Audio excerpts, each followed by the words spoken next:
everybody for agreeing to take time out of your day, the valuable time in your day to listen to our podcast on Brand Square on private label. And what we're going to be talking about today is the next step in private label packaging. This is really sort of an interesting category because the private label, the retailers are really starting to lead the way in this in a lot of ways.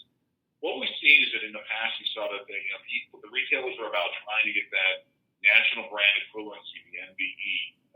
Quality was the mission they were trying to achieve. And so in the old image of this, where the consumers buy private label brands for cost reasons, but view them as inferior, right? Well, what we started to see now, part of it coming out of the recession, is that now we see that 42% of the millennials, who are probably the key primary shoppers we're looking at today, agree that store brand food products are the most innovative ones, and they're more innovative than name brand products. Millennials are likely to buy store brands, and almost more likely to buy them than all adults in the U.S. So very, very receptive to what's going on with store brands among the millennials. About 2/3 of the store brand buyers, including 70% of the millennials, agree that these products are higher quality than they used to be. So if you sort of look at that picture on the right there, that's sort of the old version of what people used to mimic things when they would go through there, to sort of look at the national brand, mimic the national brand, and sort of get some of the quality halo that comes. Now we're starting to see that what the brands have to do, the retailers have to do, is really changing as a result of some of the things that are going on in terms of what they're trying to do with vis-a-vis their shoppers, and also in terms of what they're trying to do with their retail brands, if you will. What we're seeing that is influencing private label package design today, probably more than anything else, is value beyond price. And what we see is that because private label growth has sort of stagnated a little bit coming on the heels of the recession, really great time for people to sort of learn about the recession and learn about private label and ways to sort of cope with the recession. What they saw that retailers are now looking for new areas of opportunity to sort of expand what they're doing to try to get better penetration among their shoppers in terms of what's going on, provide a more exclusive experience for their shoppers. And now that the recession's eased its grip on this, a lot of household finances, consumers are looking for more from private label brands. So it's not just a question of being able to save a certain amount of money on every package you buy, but rather it's about getting value for it. And again, we're seeing that alongside this, the consumer needs and expectations around packaging and even communications in general is evolving pretty rapidly. So we're seeing that beyond price, consumers are starting to look at and give own brand products a very good set of marks for things like innovation and being able to sort of hit their needs. So what we're seeing is that because of all these things that are sort of going on, private label packaging must probably communicate beyond price, must probably communicate more than ever before. So it's really started to become an important and even more important media vehicle tool for the retailers to reach their shoppers. Now, what we see is that retailers are extremely proactive in this area, right? And what we see is that 29% of the introductions of food and beverage products, right, are private label. And if you think about private label share, it's always been hovering around 20% at the top, right? And so what we're saying is that the retailers are accounting for are putting more emphasis on more investment in delivering new products, if you will, to their shoppers because it becomes a really important part of what they're trying to achieve. So if we look at some of the challenges and opportunities that face private label, that face retailers that try to talk to their shoppers, really goes to a couple of things. One is that we've seen that now for the first time probably in history is that they're trying to talk beyond simple price. So move away from that old black and white generic stuff. To move away from all of the opening price products that we saw that did so well during the recession. We're seeing private label strategies that the retailers are rolling out, the portfolios they're starting to put there, the ranges that they've started to experiment with have all become more complex. We're seeing that in addition to this, they're trying to make choice easier. So these products don't have as many different things to lean on from a marketing point of view or communications point of view for their shoppers, but they do have a way to sort of start to think about how can we start to leverage, make it easier for our shoppers to choose our products. Finally, we're seeing that retailers have still started a market disadvantage versus brand and CPG in terms of the market spend, right? But they're turning increasingly to two things, and one is the packaging, which of course we're already saying is working harder, But also social media has really started to play with some of those. We'll show you a couple of examples of where those two things are seen to be playing out together. So what we're going to do is we're going to talk about a couple of different topics that we think that retailers are increasingly using their packaging to communicate about their own brands or private label brands. So value is still a big one, but again, value beyond price. We're starting to see that also there are new, more complicated architectures that go beyond good, better, best. We see that healthy living and nutrition is by far one of the fastest growing areas inside here. And again, that's a very different set of communications than it is to price, if you will. Making choice easier, as we said, we'll talk about that for a few minutes. And then under premium, there are a couple of things there. We've seen a lot of premiumization that's occurring inside home brand. And two of those things that are kind of subs of that are the craft and artisanal brands or products and seasonal products. So we're going to talk about all these different kind of communications that people have been trying to bring forward, retailers and trying to report to their shoppers. Now, one of the things that's started coming after is a little bit like look at the dating site, like what happens with all those online dating sites, rotate Cupid and all that kind of stuff, right? Is we're seeing that on-pack messaging needs to match up consumer decision making. And so there's sometimes been a mismatch between what consumers are looking for and what the packaging provides. So if we look at this, you can see how across the board here is that, taste is one of the key things for, by far one of the biggest things that people are looking at when they're reading, looking at a package, reading the label, all that kind of stuff. But taste is tough to do, directly, right? So you talk about appetite appeal, and you can show some things, all that kind of stuff, and talk about it. But I think, a good portion of that is how can we start to communicate the taste without having people taste every one of them. High quality, freshness, nutritiousness, which are probably the top 3 or 4 there that we think are really key things. And so we're trying to do this by trying to use the packaging to convey these aspects of the product. Again, that will have a big impact on these shoppers.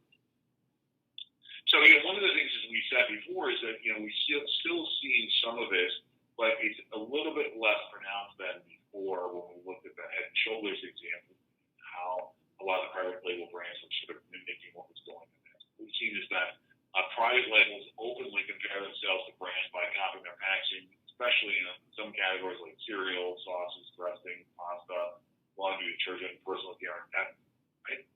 But you've even seen this sort of take place in things like Consumer Reports, where this is taken from. We can start to see, how well some of these things are stacked up. But part of it, as you're trying to say, is that part of the pack similarities is one of the things that makes them better able to compare themselves to national brands. Okay, so they're trying to take advantage of that, trying to do so and borrow some of the equity inside there. So that's one of the things that allows the retailers to better deliver upon their value, if you will, with not having spent all their money on marketing. Right? The other thing that's starting to see happen here is we started to see that the value ranges are getting revamped by a lot of the retailers. The value range is the opening price point or the least expensive thing, or the economy range, that all the retailers have. So you look at Walmart's Great Value, or Just Basics, or Target Up, or Walgreens Nice. All these things are really a challenge where they're trying to establish a balance, right? With strength, but not cheap or bad packaging, right?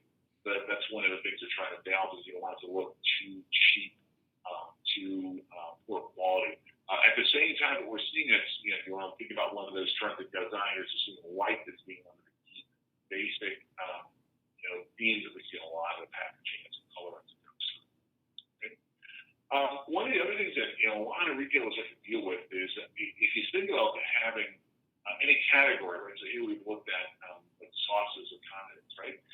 If you look at that and you sort of look at multiple positioning, right? So this is much different than good, better, best. What you see is that here you can almost look at 5 different tiers of products in terms of, and that are all addressing consumer needs, right? So you think everybody from discount to healthy to ethical to premium, right? And so what starts to happen here is it starts to become a little bit, you see some family resemblances across, right? But again, it starts to be one of those categories where just as a family resemblance to every family member, right, needs to have a little bit uniqueness of their own. While there might be some similarity, they probably need to be able to have that manifest that uniqueness there. And I think that's what we're starting to see more and more with the packaging, where everything isn't exactly the same, but they'll kind of have it. That's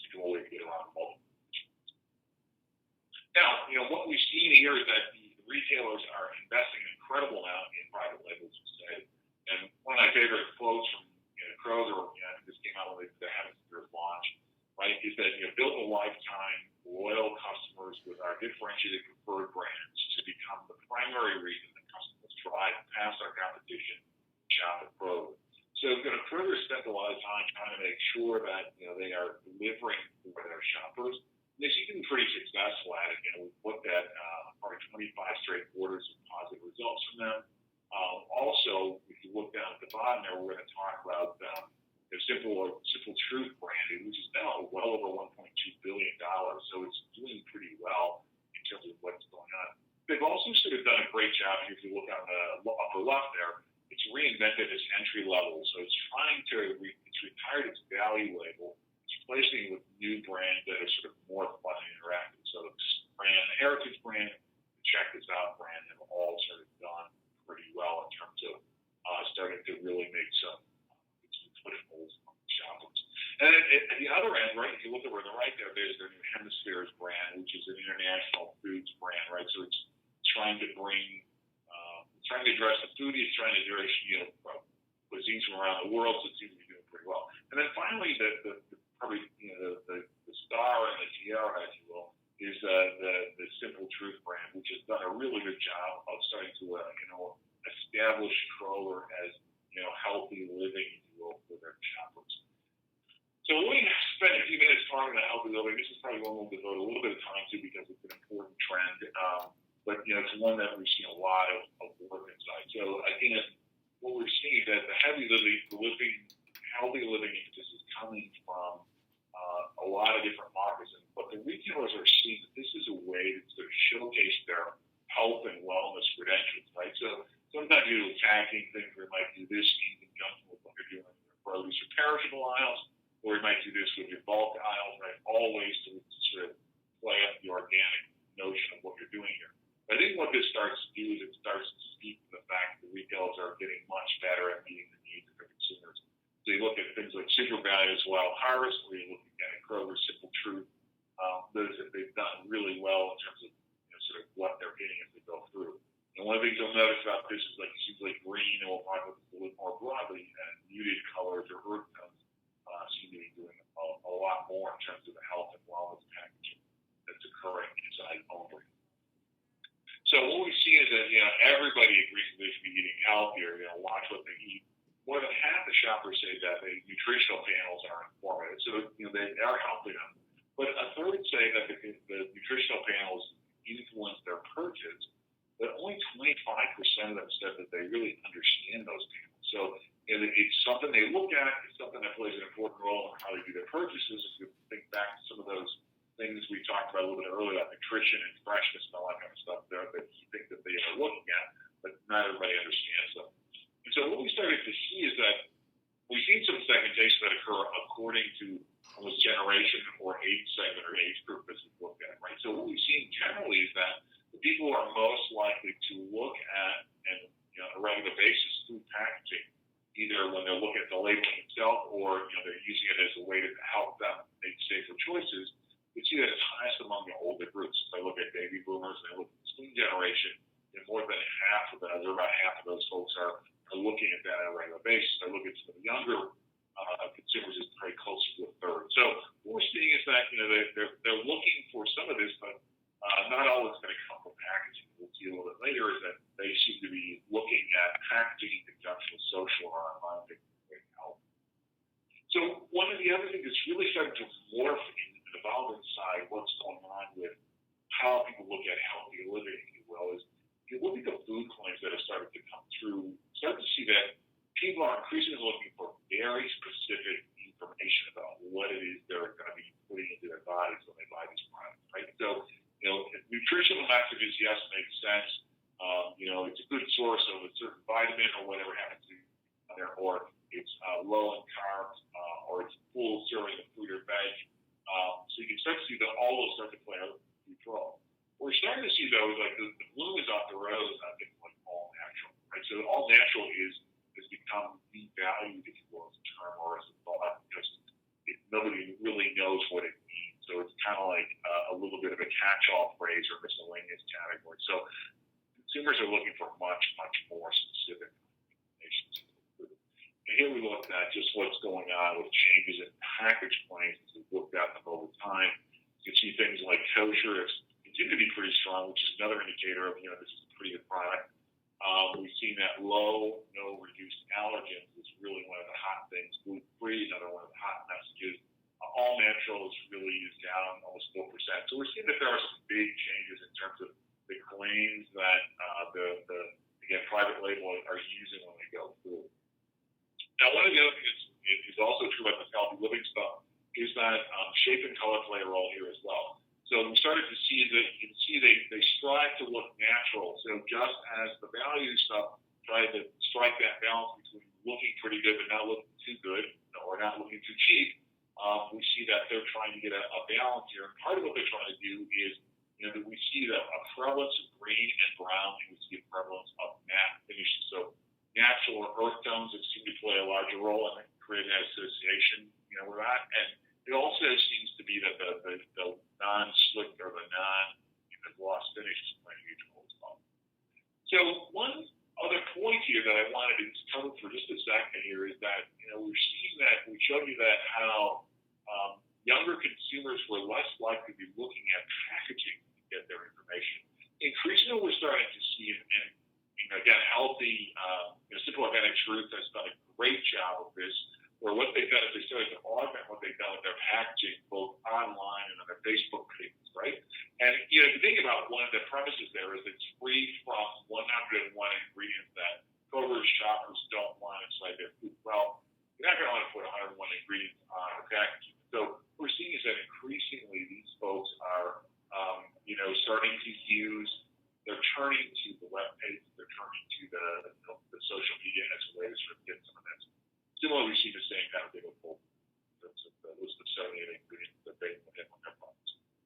So a related thing, what we're starting to see is in terms of how people think about packaging in general, how they're trying to evaluate the food, if you will, and beverage that are inside that packaging. It's meeting consumer needs. So we're seeing that visual and tactile become the new optics, if you will. Right? So if I look at this in a couple different ways, we're starting to see that flexible packaging plays a huge role in this now. End-up pouches, all that kind of thing, has started to play a huge role.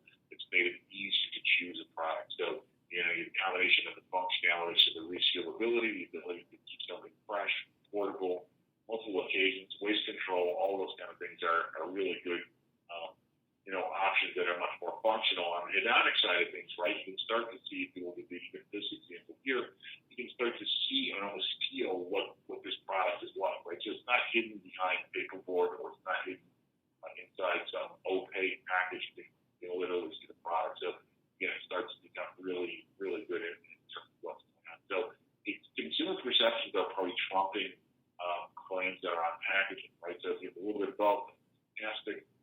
I think what, it starts to play into what people are going to look at. I'll see here another example from Target's Archer Farms. You can see what's going on with their granola, as well as here's their stir-fried chicken strips. So again, it starts to play a huge role in understanding, managing expectations, being able to understand what people are actually going to see. And to some degree, can play after some of the appetite or taste appeal.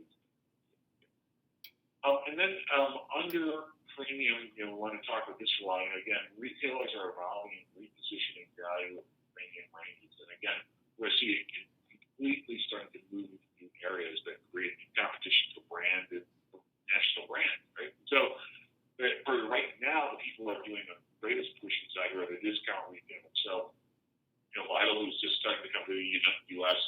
All are really starting to push on these kinds of things in terms of how they're trying to do some premium private label. And we're seeing that plays a role. And if you think about taking a page from Trader Joe's, right, where they have developed private label really more as an exclusive range or an exclusive brand than, many other retailers, it's done a really good job. And we're starting to see in premium, just as we saw some of those trends in both in the opening price point, the value brand, or in the healthy living. Here we're seeing that black and gloss finish are two of the things that are fairly common in terms of how people are communicating premium products. So again, my favorite example here is probably the Kroger Hemispheres, which is just the recent one. I think this is out this May or June was introduced, right? Line of premium products, that are imported directly from the most food-rich regions of the area. You can see the rest here, but I think what they've done is kind of interesting. Is they're trying to provide their shoppers with that experience of all the different countries. And also, what's kind of interesting is they put a thing on the package called the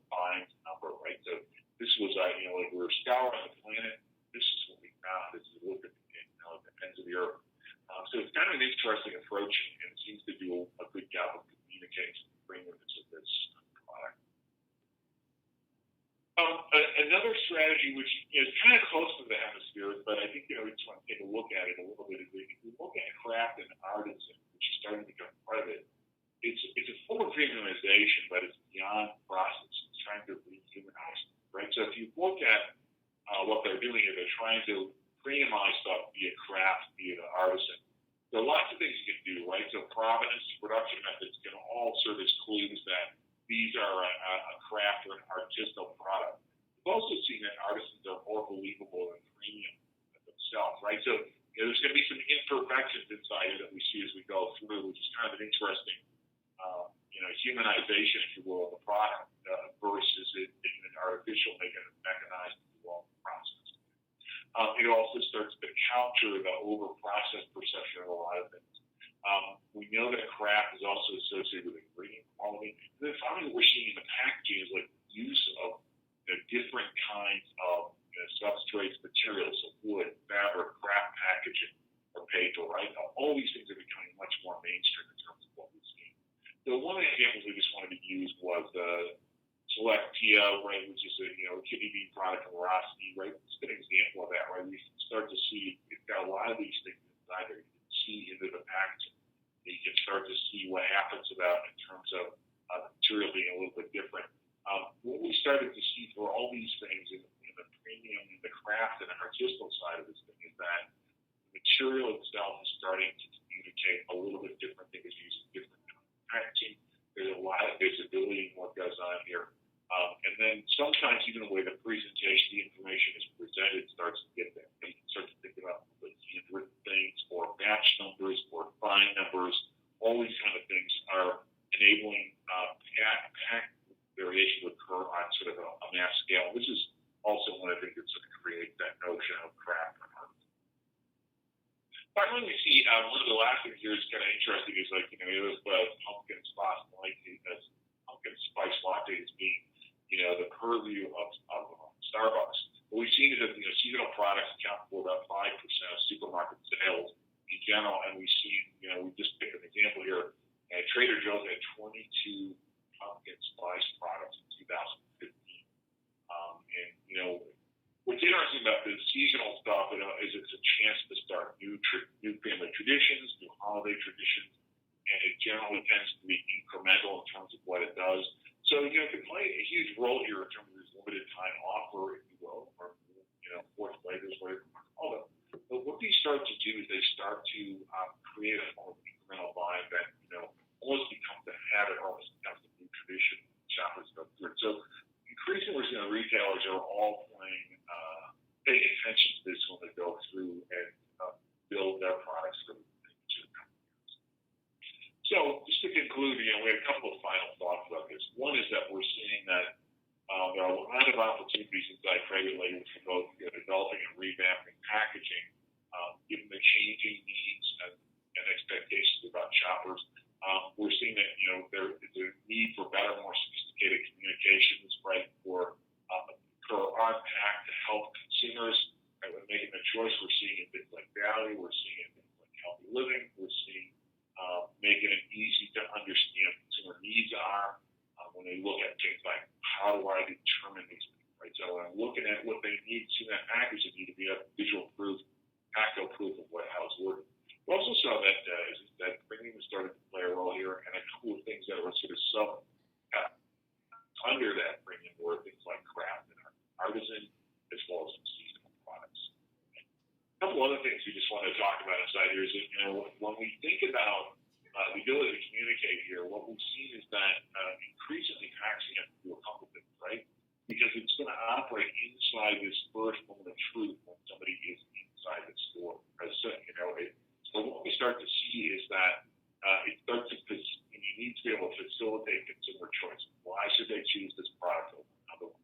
And by providing some kind of sensory proof, we're starting to see that plays a bigger role than things. It has an impact. So leveraging that is really important.